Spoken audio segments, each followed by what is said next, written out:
Hi, Laurel. Okay, so today we're going to be learning the Fly's Adventure. And I'm going to go through this pretty slowly. Let's see. And this video is turning out to be a little shorter because it's taken me a really long time to get this set up. If you could see how it is, you would be laughing right now. There's a lot of tape involved. So, anyway, the Fly's Adventure, it's not in a regular hand position that you're used to. It's in the key of A minor, but it's really more like a toccata. So what that means is that your left hand has a static note and your right hand has two notes. Okay, so the first pairing, and I'll go through this really slowly, is A, but it's not A above middle C, but it's the A above that. So your A above the staff. Okay, that's your first left hand note. So here's middle C, here's A above middle C, and here's where your left hand starts. Okay, and then the right hand goes above that on C and B. Okay, so the first measure sounds like this.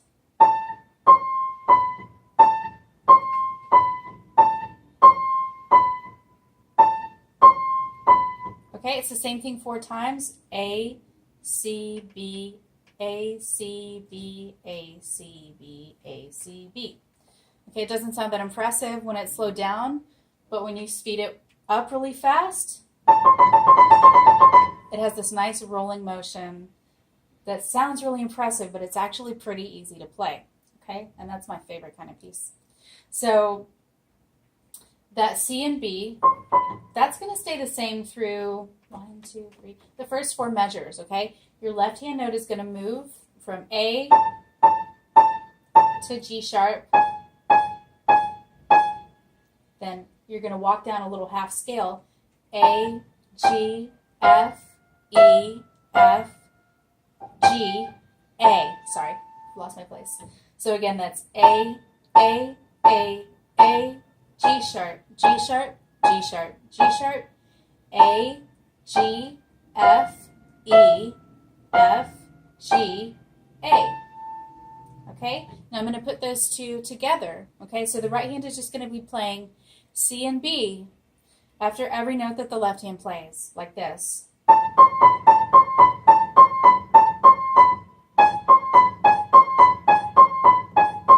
Now, A, G, F, E, F, G, A. All right? And I'll play it one more time, okay?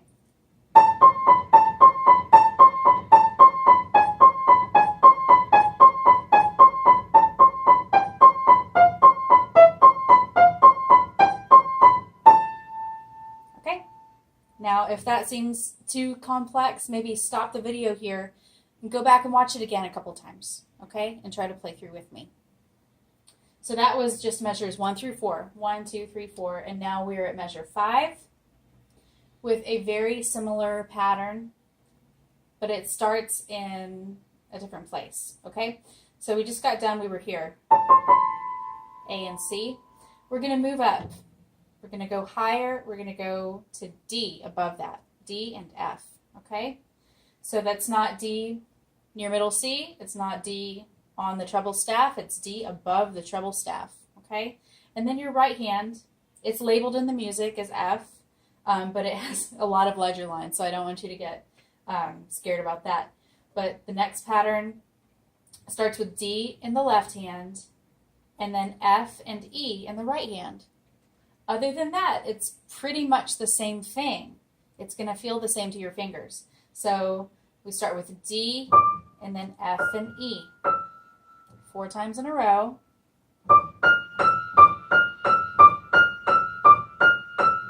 Okay? And it's the same deal here. For the next 4 measures, F and E are your right hand notes, and your left hand is going to change. Okay, so I'm just going to show you the left hand notes. Starts with D, 2 octaves above middle D. Okay, so middle D, D on the treble staff, D above the treble staff. Okay?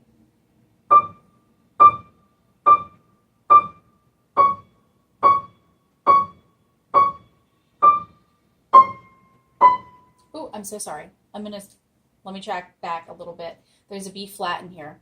It's not in the key signature and it caught me off guard. But in measure 7, you have a B flat, okay? I'm going to start this again. Measure 5, left hand only. C sharp, D, C, B flat, A, B flat, C, D. Okay, one more time I'll do that. D, C sharp, D, C, B flat, A, B flat, C, D. Okay, now I'm going to add the right hand back in. So same pattern, left hand plays one note, right hand plays F and E.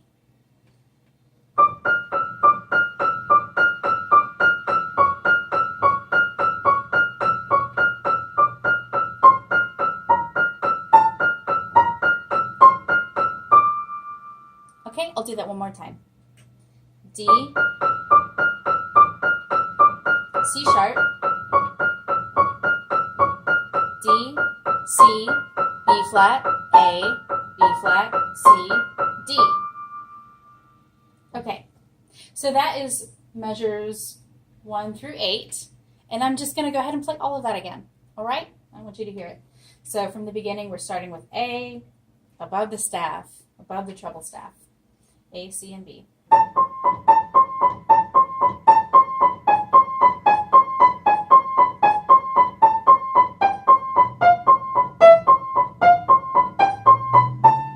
Moving up to D.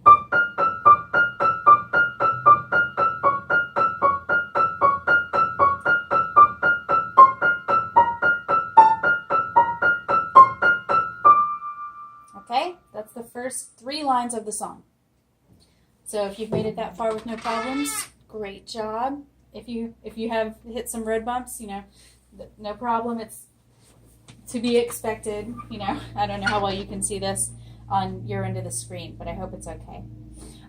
In measure 9, you're going to be in an A position in both hands. Your right hand is going to start with this E above the treble staff, okay? So not middle E, not the E at the top of the treble clef in that top space, but the E above that, okay? So here's middle, treble, and high E, okay? And that's where your right pinky goes. Your left hand is going to have your thumb on the E below that, okay? So left hand is just 1 octave above middle E. There's middle E, here's where your left thumb goes. So here we're going to play a pattern, and we're going to run down these notes. E, D, C, B. And we're going to do the same thing in the left hand. And the right hand's going to cross over and go to the next one down, middle E. And then the left hand will go down to bass E. Okay, so it's those same 4 notes, E, D, C, and B. E, D, C, B, E, D, C, B, E, D, C, B, okay? But right hand begins it way up on high E. Then treble E, middle E, and bass E. Okay? If you want to pause and go through that alone, great. I'm going to move on to the next 2 measures. So that was 9 and 10. Now we're in measure 11 and 12, okay? So it's the same pattern, but we're going to start from the note D, okay? So just 1 step below where we started the first one. We were here, we moved down 1 step to D above the staff, okay? So not middle D, not treble D, but D above the staff, high D, okay? And then left hand will go an octave lower. Thumb on treble D, okay? Other than that, it's the same thing. We play D, C, B, A, D, C, B, A. Right hand crosses over to middle D, C, B, A, and left hand finishes with bass D, C, B, A. Okay, so I'm going to play that now. Treble D, middle D, bass D. One more time. That's high D, treble D, middle D, bass D. Okay? So now I'm going to play measure 9, 10, 11, and 12. Sorry for my squeaky bench. 9 through 12 all together. All right? Starting from the high E. Middle. Sorry. I'm going to do that again. I'm not going to talk this time.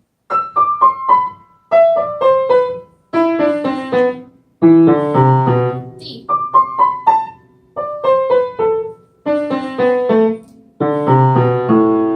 Okay? Checking my time. All right, we're good. So the next part is on page 2, okay?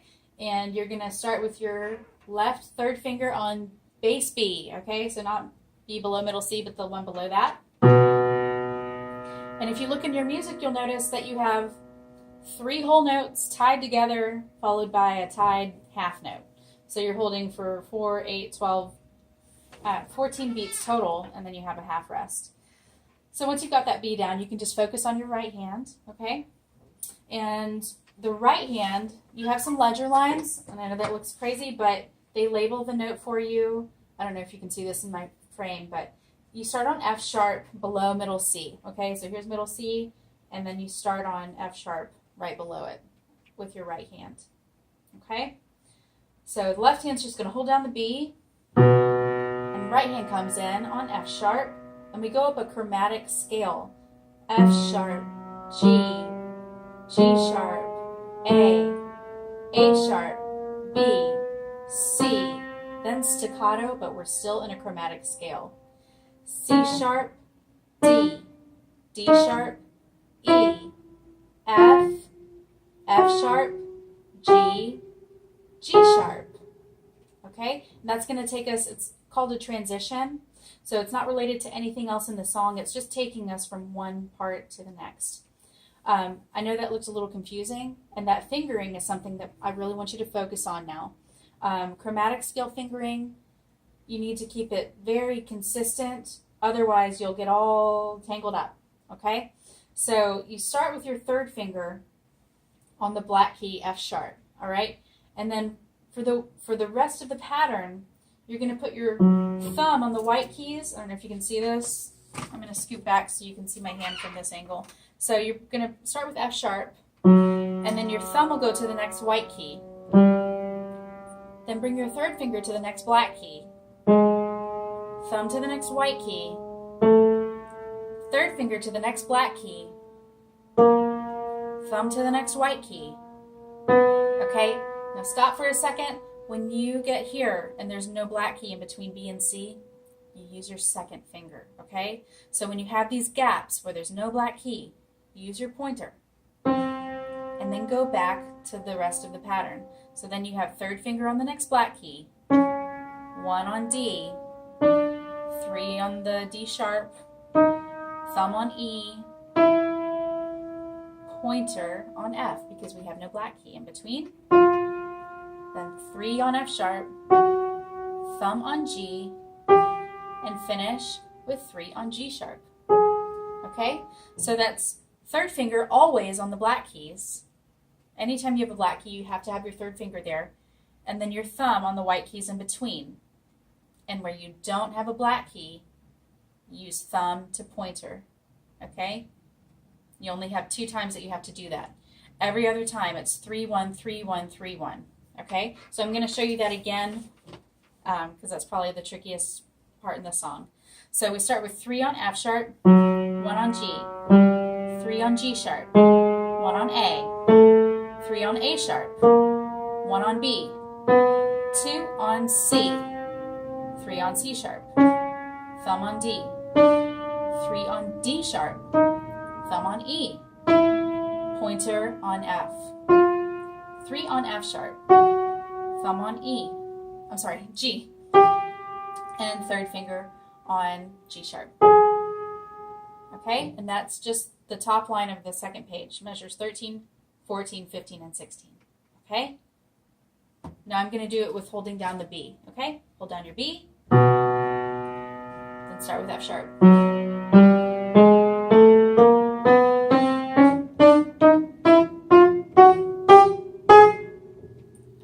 Now, the second line on that page,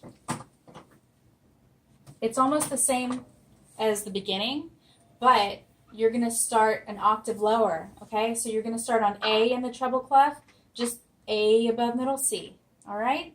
And the right hand will go on C above middle C. Other than that, it's the same thing as the beginning of the song, okay? So you have A, C, and B, and the left hand's going to move down A, G sharp. Okay? So now I'm going to play measure 17, 18, 19, and 20.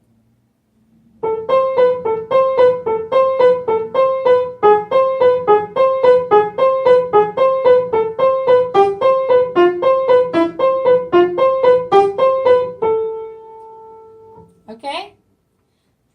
The next part, measures 21, 22, 23, and 24 are almost exactly the same, except you keep walking down at the end. So we're going to go down now to A below middle C and middle C in the right hand. So we have A, middle C, and B, like this.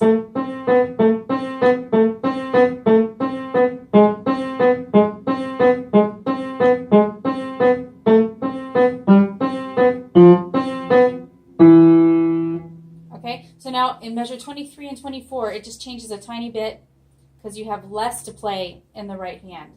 So you have a half rest at the end of measure 23 and 24. So it sounds like this. Okay,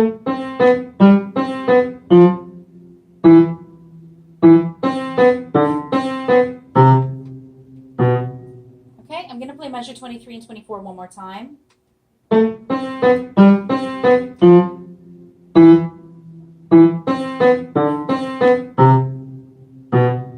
All right, so that is 21 through 24. I'm going to play from measure 17 through 24 so you can see the jumping.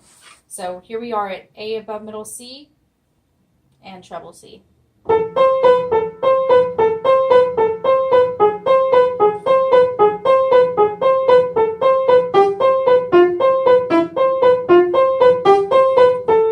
Jump down around middle C.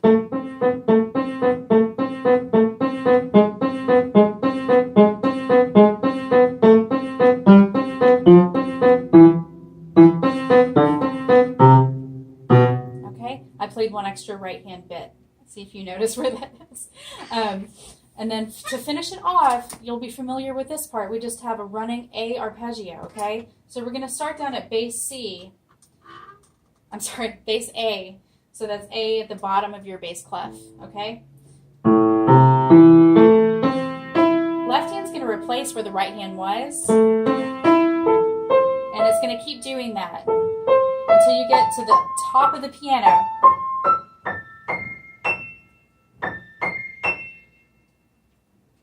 Oh, wait, one second. Sorry. I lost my place. Okay, one more time. Sorry about that. So we're going to go back. I was looking at my hands and not at the page. So we're going to start with bass A at the beginning of that arpeggio run. A, C, E. Left hand replaces. Left hand replaces. Left hand replaces. This is the last time. And finish with your high A. That's the part I was forgetting. Okay? And then at the end, you play the highest A, C, B, A that you can find. Way up at the top. Okay? I'll show you that one more time.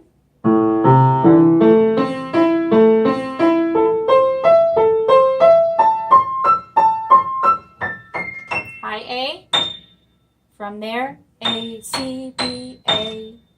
Okay? I'm going to play through the entire thing one time, and that will conclude our video lesson for this week. Okay? Here we go.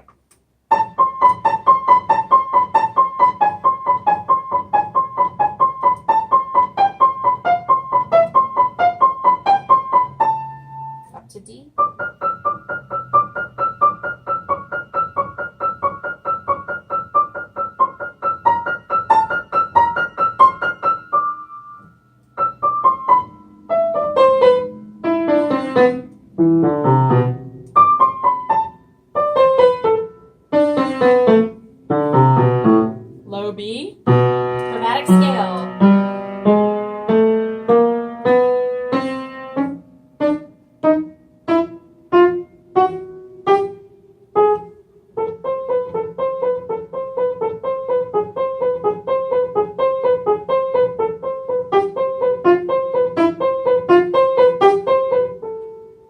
octave.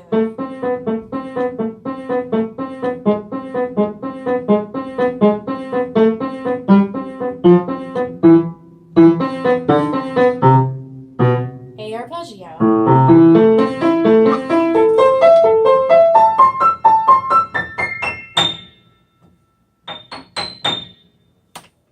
Okay? So I hope that you like this song. I will send you the sheet music probably before I send this video because it has to upload to YouTube.